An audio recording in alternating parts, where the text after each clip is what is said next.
On va partir maintenant à la rencontre d'un homme de cinéma, mais que vous connaissez bien sûr, qui vit pour le cinéma. C'est Thierry Frémaux. Il est délégué général du Festival de Cannes.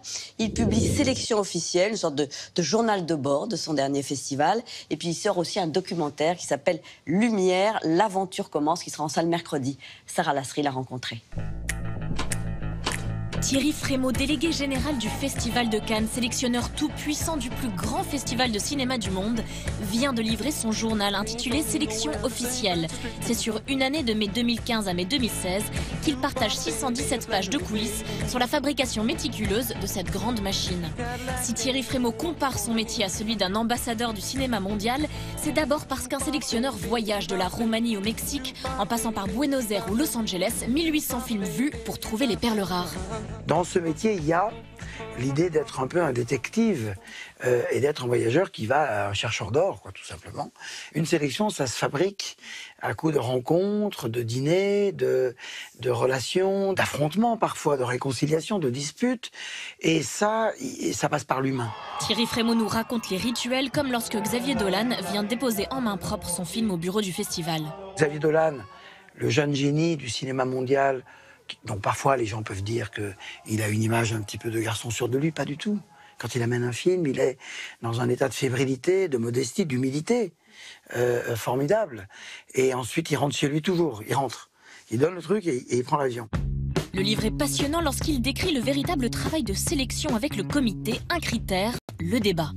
Avec les gens du comité de sélection, on a un principe qui est simple, c'est on n'essaie pas d'être d'accord les uns avec les autres. Évidemment, quand j'ai commencé, je me suis dit, vous allez voir ce que vous allez voir, les sélections seront parfaites. Ça n'existe pas. Bon. Ensuite, je me disais, les films que j'aime, tout le monde va les aimer. Mais non plus, c'est impossible. Et c'est très bien. C'est important de nourrir ce débat et de faire en sorte qu'à Cannes, il y ait des bagarres. Aujourd'hui, et alors qu'on va célébrer la 70e édition du Festival de Cannes, on va un peu en évoquer l'histoire. Mais tout ce qui a fait problème, c'est ce qui en a fait la légende. Je parlais il n'y a pas très longtemps avec Catherine Deneuve de l'accueil de la Grande Bouffe. Elle n'est pas dans le film, mais elle était à l'époque la compagne de Marcello Mastroianni. Elle me racontait la sortie de la salle. C'est un scandale. Un scandale. C'était terrifiant.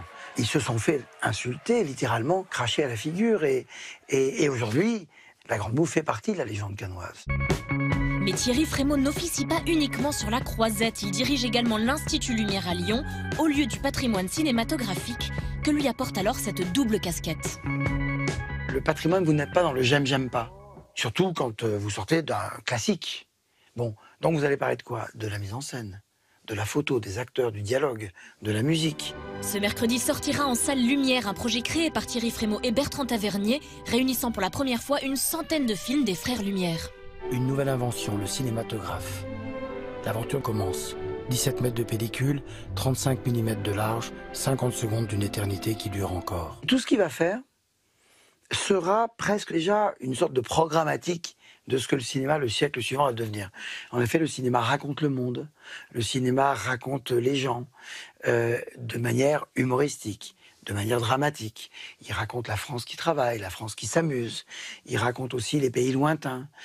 Il se pose des problèmes de mise en scène. Où est-ce que je mets la caméra? Ce que a inventé Thomas Edison au même moment, eh bien c'était presque déjà le iPhone, puisqu'il fallait payer pour voir une petite image. Lumière, il dit non, on va mettre tout le monde dans la même salle, puis on va regarder ça tous ensemble. Thierry Frémaux aime les acteurs, comme vous, Laetitia Casta, qu'il évoque avec tendresse dans son livre. Je suis heureux parce qu'on l'avait accueilli avec le film de Raoul Ruiz, Les âmes fortes, et c'était mon premier Cannes.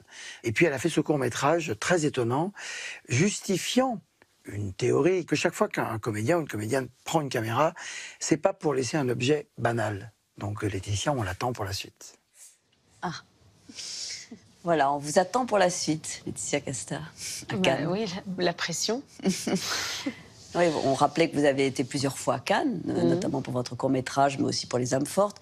C'est toujours impressionnant, ce sont des souvenirs intenses. J'ai pu faire les deux, aller à Cannes pour jouer le jeu, et parfois pour un film, c'est toujours très fort d'aller à Cannes pour un film, de partager ça avec une équipe, de défendre un film, en fait. Je me souviens d'ailleurs, la première fois que j'avais été à Cannes, j'avais vu Le temps retrouvé de Raoul Ruiz, et j'avais été émerveillée, et à ce moment-là, je me disais, mais j'aimerais tellement faire du cinéma.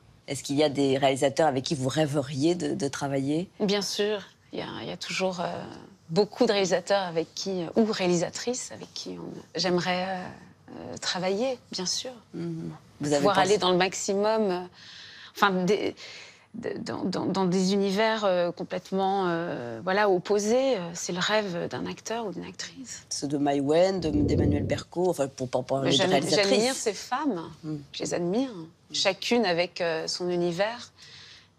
Chez Mai Wen, il y a quelque chose de très vivant, de très écorché, de très spontané. Berco, je connais moins bien son cinéma, mais j'ai vu La tête haute, c'était formidable, Ouais, un ce magnifique film. Ouais. Benoît Magimel est extraordinaire. Extraordinaire, Catherine Deneuve aussi, bien sûr. ouais, vraiment On a très parlé beau de film. Xavier Dolan, ce petit génie, enfin plus que ce petit génie, et il vous tenterait aussi, vous tenterait de le rencontrer. Qui n'aimerait pas tourner dans un film de Xavier Dolan?